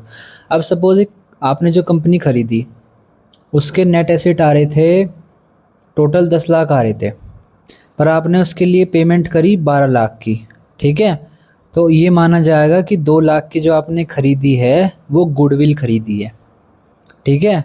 2 लाख के आपने क्या खरीदी है, गुडविल खरीदी है, क्योंकि आपने नेट एसेट खरीदे टोटल। अब हुआ क्या कि जो बाकी आपने एक्स्ट्रा पे किया वो गुडविल के लिए पे करा, ठीक है। सो ये होता है गुडविल। गुडविल मतलब कि जो कंपनी की मार्केट में एक होती है, वो बस गुडविल जो होती है वो कब खरीदी जाती है, जब आप किसी दूसरी कंपनी को खरीदते हो, वरना आप गुडविल ऐसे नहीं खरीद सकते कि भाई मैं एक कंपनी हूँ छोटी सी, मुझे गुडविल खरीदनी है। गुडविल जो होती है मार्केट में बनती है, जैसे टाटा ब्रांड है, उनकी गुडविल बहुत अच्छी है। क्यों अच्छी है? क्योंकि हर जगह उनका नाम चलता है, उनका नाम लोग लेते हैं, ठीक है, उनके नाम पे प्रोडक्ट खरीदे जाते हैं। सो इसका मतलब उनकी गुडविल अच्छी है। उन्होंने खरीदा तो नहीं है ना कि मैं 10 लाख की गुडविल खरीदना चाहता हूँ, अब लोग मेरा नाम लेना शुरू कर देंगे, ऐसा नहीं होता। गुडविल बस कब खरीदी जाती है, जब आप किसी दूसरी कंपनी को खरीदते हो, तब वो लिखी जाती है कि गुडविल खरीदी गई है। कहीं भी आप देखोगे, अगर किसी कंपनी के उसमें देखोगे, वहाँ लिखा हुआ है गुडविल, सो वो परचेज्ड गुडविल होती है हमेशा, ठीक है। सो ये होता है। और अगर सपोज कंपनी थी 10 लाख की, जैसे कि हमने बताया, और आपने खरीदी वो 8 लाख में, तो जो बचा है ना, आपके जो नेट एसेट थे वो 8 लाख, वो 10 लाख के थे और ख़रीदी आपने 8 लाख में, तो 2 लाख का तो आपको एक तरीके से मुनाफा हो गया, तो वो जाएगा कैपिटल रिजर्व में। माइनॉरिटी इंटरेस्ट कौन होते हैं? Share of outsider in subsidiary net asset. मतलब कि आपने तो कंपनी 50% ही खरीदी है, सपोज़ आपने 60% कंपनी खरीद ली, बाकी के जो 40% लोग बचे हुए हैं वो माइनॉरिटी इंटरेस्ट होते हैं। वो हमारी सब्सिडरी कंपनी के जो दूसरे शेयर होल्डर होते हैं हमारे अलावा, उनको माइनॉरिटी इंटरेस्ट बोलते हैं। प्री एक्विजिशन प्रॉफिट और पोस्ट एक्विजिशन प्रॉफिट मैंने आपको बता ही दिया। सो कंसोलिडेटेड बैलेंस शीट क्या होती है आपको पता लग गया, कब बनाई जाती है ये भी पता लग गया, सब्सिडरी क्या होती है ये भी पता लग गया, माइनॉरिटी इंटरेस्ट आ सकता है ये भी आपको मैंने बता दिया कौन होते हैं, ठीक है। अब इसको एग्जाम्पल के थ्रू समझते हैं। एक होल्डिंग कंपनी थी, holding company bias 80% share of a subsidiary for 1 lakh. आपने कोई कंपनी 1 लाख रुपए की खरीदी, ठीक है, उसके 80% शेयर्स आपने खरीदे, ठीक है, 1 लाख रुपए में। अब उसके जो नेट एसेट थे वो थे 1,10,000 के, टोटल नेट एसेट जो थे वो 1,10,000 के थे। अब 1,10,000 का 80% कितना होता है? 88,000। तो टोटल कंपनी की जो वैल्यू आ रही थी वो 88,000 आ रही थी, ठीक है, क्योंकि आपने 80% ही तो खरीदी थी। 100% खरीदते तो 1,10,000 की बैठती, अब आपने 80% खरीदी, तो उसकी वैल्यू कितनी आ रही थी? 88,000। अब 88,000 आ रही थी, आपने पे कितने करे? 1 लाख पे करे, तो जो एक्स्ट्रा आपने 12,000 रुपये पे किए हैं ना वो गुडविल के, ठीक है।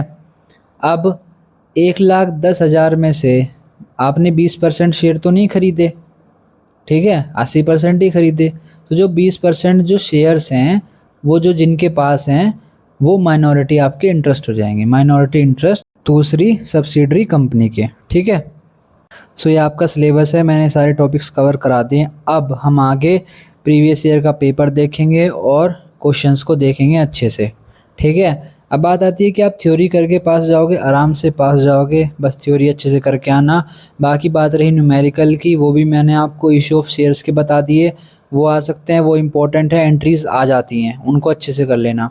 अब बात रही बैलेंस शीट की, बैलेंस शीट आ सकती है बनाने के लिए, इसको भी अच्छे से कर लेना। और सिंपल है, बस पहले आपको अपनी सारी लायबिलिटीज़ दिखानी है, फिर एसेट दिखाना है, फिर उन दोनों को कर देना है, simple. Non current asset, current asset ये पता होने चाहिए कौन कौन से होते हैं। बाकी सिंपल सा बेसिक सा, अगर आपने कॉमर्स ली है, 12th में कॉमर्स थी आपके पास या साइंस भी थी, कोई नहीं, आपको बस बेसिक सा नॉलेज होना चाहिए क्या चीज़ कैसे होती है। बाकी मैंने अपनी तरफ से पूरी कोशिश करी है बताने की। प्रीवियस ईयर का पेपर करते हैं आगे। सो ये आपका प्रीवियस ईयर का पेपर है, इसमें मैं आपको क्वेश्चन नंबर 1, 2, 3, 4 करवाने वाला हूँ, ठीक है, और क्वेश्चन नंबर 7 भी करवाएंगे और 8 भी। बाकी आप क्वेश्चंस देख ही सकते हो कैसे कैसे आ रहे हैं, ठीक है। इतने मुश्किल भी नहीं है और कह सकते हैं इतने आसान भी नहीं है, बट हो जाएंगे, आप कर लोगे, पासिंग के लिए तो आप कर ही लोगे। सो नेक्स्ट है क्वेश्चन नंबर 9, 10, 11। इसमें मैं आपको क्वेश्चन नंबर 10 कराऊंगा, 12 कराऊंगा और 13, ठीक है। क्वेश्चन 9 थोड़ा लेंदी क्वेश्चन है, ज़्यादा कैलकुलेशन है, सो इस पर ध्यान नहीं देते, दूसरे कॉन्सेप्ट को समझने में अच्छे से ध्यान देते हैं, वो अच्छे से हो जाएंगे तो आपका काम हो ही जाएगा। आगे करते हैं। सो पहला है reserve capital and capital reserve होता क्या है, ये बहुत इंपॉर्टेंट है, आ सकता है, ठीक है। रिजर्व कैपिटल होता क्या है, देखो कंपनी जो है, कंपनी ने शेयर्स इशू करे 10 रुपये के भाव पे, एग्जांपल लेते हैं बस एक शेयर का, कि कंपनी ने 10 रुपये का शेयर दिया एक लोगों को, पर कंपनी ने कहा आप एक काम करो, आप हमें 8 रुपये दे दो, 2 रुपये हम आपसे बाद में ले लेंगे, और कंपनी ने उनको शेयर्स पकड़ा दिए। शेयर होल्डर ने कहा ठीक है, हम आपको भी 8 रुपये दे रहे हैं, 2 रुपये जब भी आपको चाहिए होंगे तो बता देना, हम आपको दे देंगे, अभी आप हमें शेयर्स दे दो, ठीक है। तो शेयर की जो वैल्यू है वो है 10 रुपये, कंपनी ने 8 रुपये ही लिए हैं, अभी 2 रुपये वो बाद में लेंगे। सो उसको रिजर्व कैपिटल बोलते हैं। Part of uncalled capital reserve to be called only at winding up. ये जो होता है ये वाइंडिंग अप के टाइम पे आता है, आप उस चीज़ को थोड़ा हटा देना कि जब आपको चाहिए तब मिल जाएंगे। ये वाइंडिंग अप के टाइम ही मंगाते हैं, जब कंपनी को बंद करना होता है या वाइंड अप करना होता है, ठीक है, तभी ये पैसा मंगाते हैं। अब ये क्यों मंगाते हैं भाई, किसी का उधार रह गया है वो पे करने के लिए मंगा लेंगे, या कुछ और है उसको पे करने के लिए मंगा लेंगे, किसी क्रेडिटर का रह गया है, बैंक का लोन रह गया है, इन सब के लिए ये बाद में मंगाते हैं, ठीक है। आई होप आपको समझ में आ गया होगा। कंपनी ने शेयर इशू करा 10 रुपये के भाव में, 8 रुपये ही लिए हैं, बस 2 रुपये रह गए हैं शेयर होल्डर के पास। शेयर होल्डर से वो 2 रुपये कब लेगी, वो बाद में लेगी, अभी शेयर तो दे देगी पूरा, शेयर 10 रुपये का शेयर दे देगी, लेकिन 2 रुपये बाद में लेगी। सो ये होता है reserve capital. Not a reserve in real sense, reserve नहीं होता ये रियल सेंस में, पर एक तरीके से वो पैसे तो बाद में लेगी। तो जितना भी उनको, जितने भी शेयर्स पे उनको पैसे रिसीव करने हैं फ्यूचर में, वो उसको डाल देती है रिजर्व में, रिजर्व कैपिटल में डाल देती है कि हमारा बचा हुआ है ये मिलेगा, पैसा नहीं आता बट रिजर्व रख देते हैं वो। Created by passing a special resolution, uncalled share capital होती है, used only at the time of liquidation, not available for day to day use. इसको डे टू डे यूज़ के लिए आप नहीं कर सकते क्योंकि पैसा नहीं आया, वो तो वाइंडिंग अप के टाइम पे मिलेगा। Provide security to creditors only at winding up, requires special resolution, not related to profit, ये प्रॉफिट में से नहीं आता जो कि मैंने आपको बता दिया। Uncalled capital reserve for future. अब कैपिटल रिजर्व क्या होता है, सपोज आपने कोई, आपके पास कंपनी के पास एक फिक्स्ड एसेट था, बहुत बड़ी मशीनरी थी, और वो मशीनरी उस कंपनी ने सपोज खरीदी थी 5 लाख की खरीदी थी, ठीक है, और वो उसने सोचा कि भाई क्या ही, अब इसका तो कुछ काम नहीं है, इसको सेल कर देते हैं। खरीदते ही कुछ टाइम बाद उसने सेल कर दी, तो कोई उसको सही सा बायर मिल गया था बाहर के मार्केट में जिसको वो बहुत ज़रूरी चाहिए थी, तो उसने 5 लाख की खरीद के 5,50,000 रुपये में सेल कर दी, या 5,20,000 रुपये में, 10,000 रुपये में सेल कर दी। सो जितना उस पर उसको प्रॉफिट हुआ वो हो जाएगा कैपिटल रिजर्व, ठीक है। तो जो बुक्स में वैल्यू थी मशीन की वो 5 लाख थी, सेल कर दी उन्होंने 5 लाख, 10,000, 20,000, 50,000। सो जो भी ऊपर का आया है प्रॉफिट उसको वो कैपिटल रिजर्व में चला जाएगा। कैपिटल गेन से होता है नॉट फ्रॉम नॉर्मल बिजनेस, वो ये कि आपने नॉर्मल बिजनेस से प्रॉफिट कमाया वो नहीं जाएगा, कैपिटल प्रॉफिट ही जाएगा। या फिर आपने किसी के शेयर फॉरफिट कर लिए, सपोज एक बंदा था, उसको आपने 10 रुपये के शेयर सेल किए थे, उसने कॉल मनी दे, उसने एप्लीकेशन मनी दे दिया, अलॉटमेंट मनी दे दिया, 5 रुपये दे दिए और 3 रुपये दे दिए, ठीक है। तो कितने रह गए, 2 रुपये रह गए। अब क्या हुआ, आपने 8 रुपये उसने दे दिए, ठीक है, तो आपने उसके 8 रुपये ज़ब्त कर लिए। अब आप उसको वापस नहीं दोगे, क्यों नहीं दोगे भाई, तेरे से जब कॉल पे पैसा मांगा था तूने क्यों नहीं दिया, हमने तो तुझे वार्निंग भी दी थी कि हम तेरा पैसा ज़ब्त कर लेंगे। सो आपने वो 8 रुपये ज़ब्त कर लिए, ये भी तो फ्री का पैसा मिल गया ना आपको, आपके पास शेयर्स भी मिल गए, शेयर्स भी नहीं दिया आपने और उससे पैसे भी ले लिए। सो ये कैपिटल रिजर्व में चला जाएगा, ये आपका कैपिटल प्रॉफिट है। या फिर प्रीमियम चार्ज कर दिया, जैसे कि मैंने आपको बताया था 10 रुपये का शेयर था, आपने 12 रुपये में सेल कर दिया, 2 रुपये आपने सिक्योरिटी प्रीमियम ले लिया, वो कैपिटल रिजर्व में चला जाएगा, उसको कैपिटल रिजर्व में डाल देंगे। सो यही होते हैं कैपिटल प्रॉफिट्स। सो जैसे कि मैंने बताया इन सब चीज़ों से ही पैसा आना चाहिए, नॉर्मल बिजनेस से नहीं आ सकता। Use for specific purpose not for dividend, dividend आप पे नहीं कर सकते हो, आपको डिविडेंड वो आपको प्रॉफिट में से पे करना पड़ेगा, ठीक है, स्पेसिफिक पर्पस के लिए यूज़ करा जाता है। लिमिटेड यूज़ होता है, शोन अंडर रिजर्व और सरप्लस में इसको दिखाया जाता है। फाइनेंशियल पोजीशन को स्ट्रेंथन करता है, ये कंपनी जो होती है वो कभी भी यूज़ कर सकती है during life of a company, लेकिन रिजर्व कैपिटल जो है वो वाइंडिंग अप के टाइम पे ही यूज़ होगा। नो स्पेशल रेजोल्यूशन रिक्वायर्ड, इसमें कोई स्पेशल रेजोल्यूशन नहीं चाहिए। Derived from capital profit, capital profit से आता है ये, जो कि मैंने आपको बता दिया कौन कौन से होते हैं। प्रॉफिट ऑन री इशू ऑफ फॉरफिटेड शेयर, जो भी प्रॉफिट आपके री इशू पे आया, ठीक है, वो होता है capital reserve. So I hope आपको समझ में आ गया होगा। नेक्स्ट है बायबैक ऑफ शेयर्स। बायबैक क्या होता है? कंपनी जो होती है वो खुद के शेयर वापस खरीद लेती है। वो क्यों करती है ऐसा कंपनी? आप बोलोगे क्या पागल है क्या? वो इसलिए खरीदती है क्योंकि वो चाहती नहीं कि उसके जो शेयर होल्डर हैं वो ज़्यादा हों। वो नहीं चाहती कि उसकी कंपनी की जो हिस्सेदारी है वो ज़्यादा लोगों के पास जाए। तो वो क्या करती है? अपने शेयर्स को वापस खरीद लेती है। इससे क्या होता है? अर्निंग पर शेयर भी बढ़ जाता है। कैसे? सपोज़ पहले क्या था, पहले मार्केट में 10,000 शेयर थे, ठीक है, और 10,000 का ही नेट प्रॉफिट हो रहा था। कितना बढ़िया एग्जांपल मिला है, देखो। कंपनी का 10,000 का प्रॉफिट हो रहा था और 10,000 शेयर होल्डर थे, तो कंपनी सबको 1-1 रुपये डिविडेंड दे रही थी। अब कंपनी ने सोचा कि हम तो अपने शेयर्स बाय करते हैं। कंपनी ने क्या किया? 5,000 शेयर मार्केट में से वापस खरीद लिए। अब आप बताओ, प्रॉफिट बचा कितना? 10,000 का। मार्केट में बस शेयर कितने बचे? 5,000। क्यों? क्योंकि 5,000 तो कंपनी के जेब में आ गए वापस। अब जब कंपनी डिविडेंड डिक्लेयर करेगी तो आप खुद बताओ, अब उनको 2-2 रुपये नहीं जाएंगे? क्यों? क्योंकि अब तो 5,000 शेयर होल्डर रह गए, उनको तो अब 2-2 रुपये मिलने चाहिए।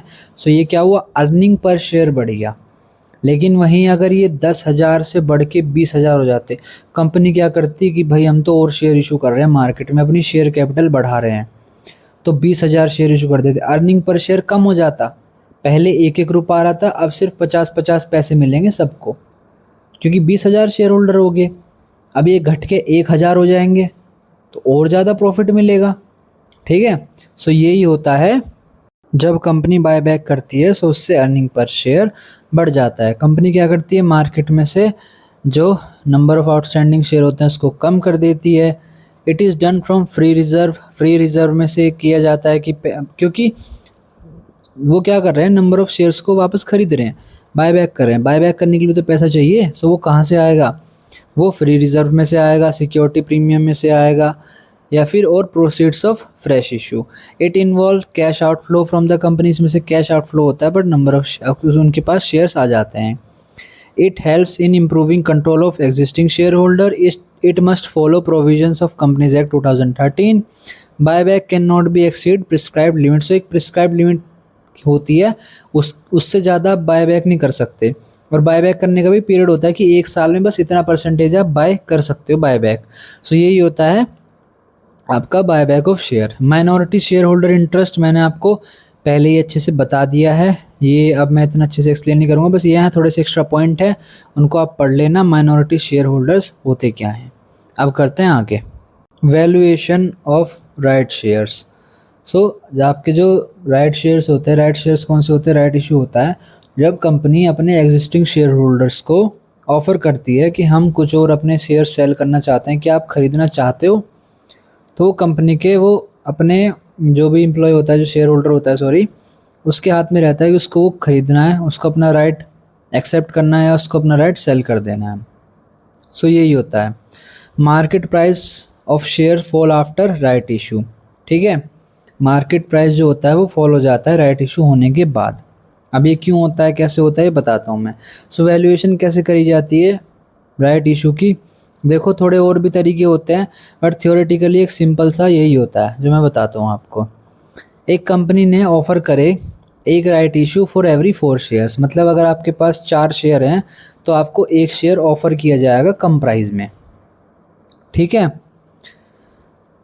A company offers 1 right share of for every 4 share held at 8 rupees. Market price जो है वो 10 रुपये है उस शेयर का करंटली। जो आपके पास शेयर हैं उनका मार्केट प्राइस कितना चल रहा है? 10 रुपये चल रहा है। आपके पास कितने शेयर हैं? 4 शेयर हैं। उनका भाव कितना हो जाएगा? 10 रुपये के हिसाब से 40 रुपये। अब जो नया शेयर है उसकी कीमत कितनी है? 8 रुपये आ रही है, ठीक है। वो 8 रुपये में उसको ऑफ़र कर रहे हैं मार्केट में, मतलब अपने शेयर होल्डर्स को, कि भाई मार्केट में तो 10 रुपये का चल रहा है, आप एक काम करो 8 रुपये का हमसे ख़रीद लो, सही हो जाएगा आपका फ़ायदा, आपको कम भाव में मिल जाएगा। तो एक शेयर की वैल्यू 8 रुपये हो गई। अब टोटल अगर उसके पास 5 शेयर होंगे तो उनकी वैल्यू कितनी होगी? पहले के तो 40 मार्केट में, उसके बाद जो 4 रुपये के शेयर्स थे वो हो गए 40 रुपये के। अब उसके पास एक नया शेयर और आ गया जो कि 8 रुपये का है, तो टोटल 48 रुपये हो गए, 48 रुपये का शेयर हो गया। अब वहाँ ये तो लिखा नहीं आएगा कि सर आपके पास 10 रुपये के 4 शेयर हैं और 8 रुपये का एक शेयर, ऐसा नहीं आएगा। टोटल एवरेज ऑफ उसका नीचे होके आएगा जो कि एक्स राइट प्राइस होगा। तो अब ये पता चल जाएगा कि 48 रुपये को जब आप डिवाइड करोगे 5 से, तो आपका जो प्राइस है एक्स राइट प्राइस है वो आ जाएगा 9.60। ठीक है, कि अब मार्केट में इतना प्राइस हो जाएगा उस शेयर का। सो यही होता है वैल्यू ऑफ राइट। ठीक है, जिससे क्या होगा 0.40 रुपये का उसमें गिरावट होगी। सो यही होता है राइट इशू होने के बाद। और वैल्यूएशन करने के लिए theoretical x right issue, value of right depends on difference between market price and issue price. Theoretically x right price is calculated to find fair value. बहुत सारे तरीके होते हैं इसको कैलकुलेट करने के लिए कि हमें कितने पे इशू करना चाहिए, बट आपको ये समझ में आ गया होगा कि कैसे हुआ यहाँ पर। ठीक है, 40 रुपये के भाव के शेयर थे, 4 शेयर थे, 10 रुपये के भाव पे 4 शेयर 40 रुपये के। एक नया शेयर आया 8 रुपये का, 48 रुपये हो गए टोटल उसके पास। अब ये बोलेगा कि 48 रुपये तो हो गए, अब 5 शेयर की वैल्यू कितनी आएगी, 48 से डिवाइड कर दो तो एक शेयर की वैल्यू निकल के आ जाएगी जो कि होगी 9.60। सो यही होता है वैल्यूएशन ऑफ राइट शेयर्स। इतना इंपॉर्टेंट नहीं है, बस आप समझ लो, ये तो प्रीवियस ईयर के पेपर में आ गया, बाकी पता नहीं कैसा है, बट सिंपल है, ईजी है। ठीक है, सो ये सारी इसमें दी थी डिटेल्स क्वेश्चन में कि प्रेफरेंस शेयर कैपिटल 1 लाख की है, प्रेफरेंस डिविडेंड 5,000 रुपये का है, इक्विटी शेयर 20,000 का है। क्वेश्चन आप देख लेना अच्छे से। जो समृद्धि है उसने कहा था उसके पास कुछ शेयर्स थे, ठीक है, उसने ये बताया कि इन शेयर्स की वैल्यू बताओ कितनी है और total value of Samriddhi holding की टोटल वैल्यू कितनी है उसकी होल्डिंग्स की। ठीक है, सो पहले हम निकालेंगे profit available for equity share holder. So total जो प्रॉफिट था क्वेश्चन में देखो 36,000 रुपये का प्रॉफिट था। ठीक है, जिसमें से प्रेफरेंस शेयर वालों का जो डिविडेंड था, प्रेफरेंस शेयर वालों का डिविडेंड था 5%। ठीक है, जो कि 5,000 था। सो उसको माइनस कर देंगे तो डिविडेंड किसका निकल के आ जाएगा और इक्विटी शेयर्स के लिए प्रॉफिट निकल के आ जाएगा कि इक्विटी शेयर्स को कितना मिलेगा। ठीक है, सो हमने 36,000 का टोटल प्रॉफिट था जिसमें से प्रेफरेंस वालों का माइनस कर दिया। सो अब हमारे पास किन का बचा, इक्विटी वालों का। सो वो आया 31,000 रुपये। अब हम कैपिटलाइज वैल्यू ऑफ इक्विटी निकालेंगे जो कि profit into 100 divide by normal rate. ठीक है, जो कि आपका 31,000 था किसकी, इक्विटी वालों के लिए, और 100 से मल्टीप्लाई कर देंगे और 8 से डिवाइड कर देंगे। सो आपकी आ जाएगी कैपिटलाइज वैल्यू ऑफ इक्विटी।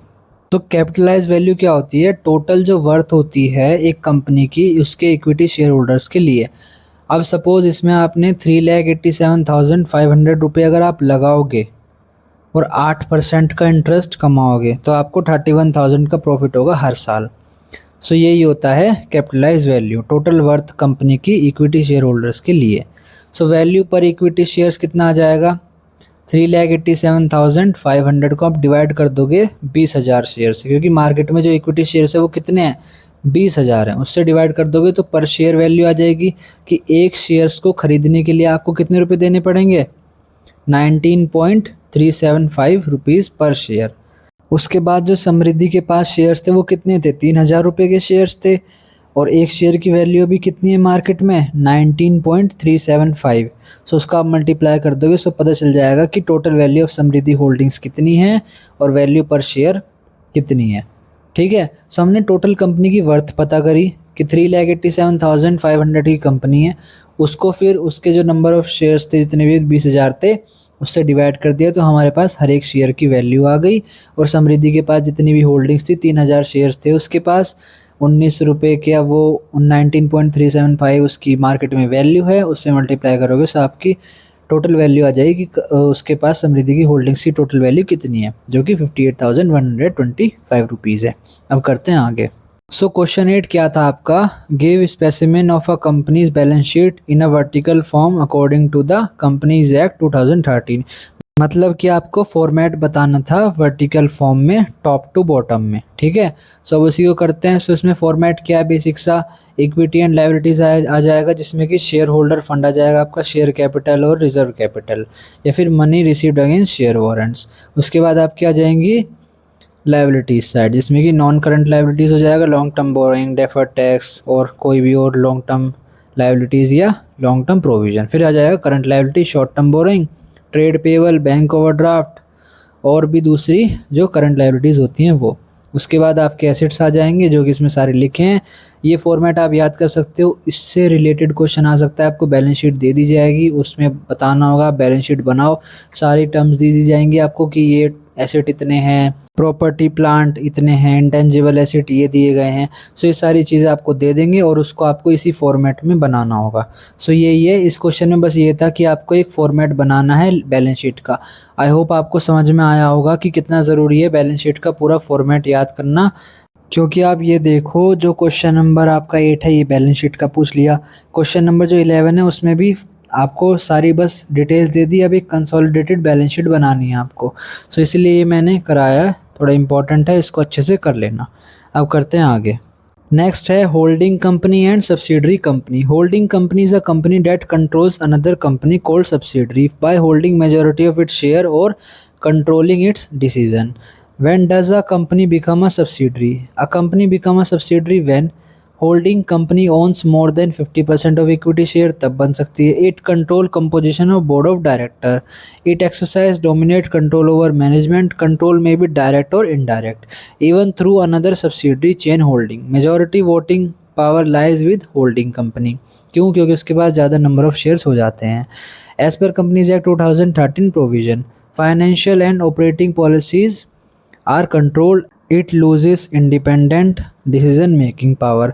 वो खुद से डिसीजन मेकिंग नहीं कर सकती। क्यों? क्योंकि अब किसी और के पास उसके शेयर्स की होल्डिंग चली गई है, उसका सहारा लेना पड़ेगा, उसके बिना वो कोई भी डिसीजन मेकिंग नहीं कर सकते।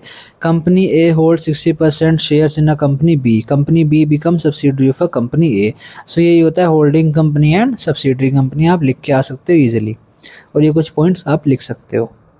नेक्स्ट है conversion of debentures. Conversion of debenture means converting debenture into equity shares और preference share instead of repaying them in cash at the time of redemption. देखो, आपको आपके पास एक डिवेंचर था, एक पर्चा था, जिससे कि आप दिखा रहे थे कंपनी को और उससे इंटरेस्ट ले रहे थे।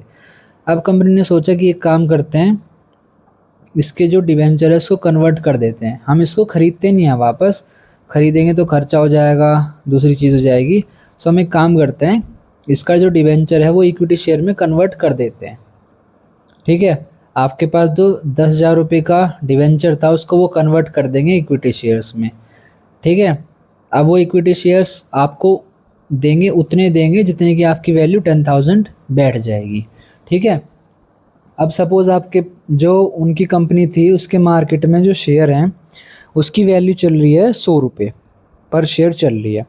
तो कंपनी क्या करेगी कि आपको कितने शेयर्स देगी?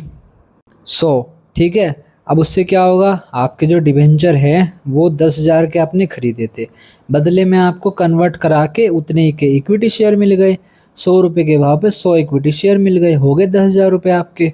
ठीक है, आप भी खुश कि भाई पहले तो इंटरेस्ट कमाया, अब इक्विटी शेयर मिल गया, अब इसको मार्केट में जब इसका भाव बढ़ेगा उसको बेच दूंगा।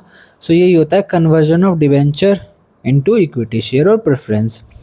It is done as per terms of issue of debenture. जब वो डिवेंचर इशू करा जाता है उसके हिसाब से टर्म्स पे होता है। ऐसा नहीं है कि आप कंपनी ने आए और कह रहे हम तो भाई आपको प्रेफरेंस शेयर दे रहे हैं, हम आपसे डिवेंचर वापस नहीं ले रहे, हम आपको इक्विटी शेयर देंगे। भाई आपका मन ना हो लेने का तो पहले ही सारी बातें बताई दी जाती हैं कि फ्यूचर में हम इसको कन्वर्ट कर सकते हैं, वापस ले सकते हैं और इक्विटी शेयर्स में कन्वर्ट करके दे सकते हैं आपको।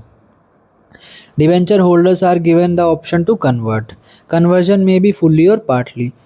ठीक है, मतलब कि कन्वर्जन जो होता है वो फुल्ली भी हो सकता है और पार्टली भी हो सकता है। कैसे कि आपके पास 10,000 के जो डिवेंचर थे उसमें से 5,000 तो उन्होंने वापस दे दिए और 5,000 रुपये के शेयर्स कन्वर्ट कर दिए। It reduce the liability of a company. वही है, लायबिलिटी कम हो जाती है। क्यों? क्योंकि अब कोई ब्याज देने की ज़रूरत नहीं है। No cash outflow occur at the time of conversion. Debentures are cancelled after conversion. Shares are issued in place of debenture. Share capital बढ़ जाता है क्योंकि कंपनी ने अब शेयर्स इशू कर दिए हैं। एक चीज़ और मैं बोली आपको बतानी, पहले ही बतानी थी, अब याद आई है। क्वेश्चन आ जाएगा, सपोज कि एक कंपनी ने डिवेंचर इशू करे 9% डिवेंचर एट ₹1000 और 100 डिवेंचर इशू करे, 10 करे, 50 करे, जितने भी करे, इनकी एंट्रीज पास करो। सेम जैसे आपने इक्विटी शेयर्स की करी थी वैसे ही पास होगी। जहाँ आप लिखते हो first call allotment share first call, वहाँ पर आपको डिवेंचर लिख देना है, बस एंट्री सेम होगी, बस डिवेंचर लिख देना है। जैसे कि इसमें लिखा है ना डिवेंचर अकाउंट डेबिट, सो वैसे ही आपको बस डिवेंचर लिख देना है शेयर्स को हटा के। सो इसकी जनरल एंट्री हो जाएगी, जो कि आपको सिक्योरिटी प्रीमियम की पहले ही पता है शेयर्स की, बस वहाँ पर डिवेंचर लिख देना शेयर की जगह। Example 1 lakh debentures are converted into equity shares, company issue shares instead of paying cash. तो यही होता है conversion of debenture. Next question है forfeiture and re issue of shares. forfeiture of shares means cancellation of share due to non payment of allotment और call money. forfeiture मैंने आपको बता दिया कब करे जाते हैं, या तो कॉल मनी नहीं आया या अलॉटमेंट का मनी नहीं आया तो शेयर फॉरफिट कर लिए जाते हैं। री इशू क्या होता है, उन्हीं शेयर्स को जो फॉरफिट करे होते हैं उन्हीं को थोड़े से ज़्यादा भाव पे या जितने पे वो फॉरफिट करें उसी पे वापस से री इशू कर दी जाते हैं। यही होता है forfeiture and re issue of share. इनकी एंट्रीज अच्छे से कर लेना, ठीक है, ये पॉइंट्स पढ़ लो, सेम है जो कि मैंने आपको बताया था। Occurs when share holder fails to pay, company cancel membership of that share holder, amount already paid is not refunded, वो कंपनी जब्त कर लेती है, उसको वापस नहीं देती और शेयर्स भी नहीं मिलते। Shares are taken back by the company, proper notice must be given before forfeiture, board approval बहुत ज़रूरी होता है। Only partly paid shares can be forfeited, जो कि पहले से थोड़ा सा पेमेंट कर दिया उनका वही फॉरफिट करे जाते हैं। Share capital is reduced, unpaid amount is credited to calls account. So यही सारे कुछ पॉइंट्स हैं। जर्नल एंट्री बहुत ज़्यादा इंपॉर्टेंट है, forfeiture की, री इशू की, basic issue of share at par, premium, इनकी एंट्रीज अच्छे से कर लेना। आपको पता है क्वेश्चन नंबर 13 और कुछ भी जो पहले क्वेश्चन था, क्वेश्चन नंबर 12 और भी जो दूसरे क्वेश्चन है उन पे डिपेंड करती है एंट्रीज ही पूछ रहे हैं, बेसिक से ही पूछेंगे forfeiture री इशू होता क्या है, उसके बाद एंट्रीज पूछ रहे हैं कि इनकी एंट्री बता दो। सो एंट्री अच्छे से कर लेना जो मैंने स्टार्टिंग में कराई थी, forfeiture की, री इशू की, और जो आपकी issue of premium, issue of share था पार पे, प्रीमियम पे, उनको अच्छे से कर लेना। ज़्यादा हाई लेवल का क्वेश्चन नहीं आएगा, प्रो डाटा टाइप का नॉर्मल बेसिक आएगा, और अगर आ भी जाता है तो वो आप ऑप्शन में मिल जाएगा, आप उसको छोड़ सकते हो, थ्योरेटिकल क्वेश्चन कर सकते हो। बाकी क्वेश्चन सारे अटैम्प्ट करके आना और एंट्रीज कर ही देना। क्वेश्चन कोई सपोज कोई क्वेश्चन ऐसा आ गया, क्वेश्चन नंबर जो सेक्शन बी है आपका, उसमें ऐसा आ गया कि ऑप्शन नहीं मिल रहा आपको, ठीक है, 2 न्यूमेरिकल दे दिए या 1 न्यूमेरिकल दे दिया, वो आपको करना ही करना है। तो आप क्या करो, उसको देखो पहले न्यूमेरिकल में क्या पूछा है। पहले न्यूमेरिकल में कोई पूछा है कि री इशू क्या होता है, री इशू की एंट्री बना दो, या forfeiture किया, शेयर इशू हुए हैं प्रीमियम पार पे, प्रीमियम पे आपको नहीं आ रही एंट्री, तो पहले बता दो होता क्या है प्रीमियम पार, थोड़ा डेफिनेशन दे दो एक पेज पे। दूसरे पे आप कोशिश करो याद करके ही जाओ, एंट्री करके आओ, कुछ ना कुछ करके आओ, नंबर मिलेंगे, पास आप आराम से हो ही जाओगे। बाकी आई होप आपको समझ में आया होगा। बैलेंस शीट थोड़ी इंपॉर्टेंट है, कंसोलिडेटेड बैलेंस शीट बहुत इंपॉर्टेंट है, ये प्रीमियम पार के इंपॉर्टेंट है, और बेसिक आपकी जो मैंने एक और कराया था बीच में समृद्धि वाला, ये कॉन्सेप्ट थोड़ा समझना ज़रूरी है। वो क्वेश्चन बस ये था, थोड़ा दिमाग लगाने का था, बाकी सारा हो ही गया था।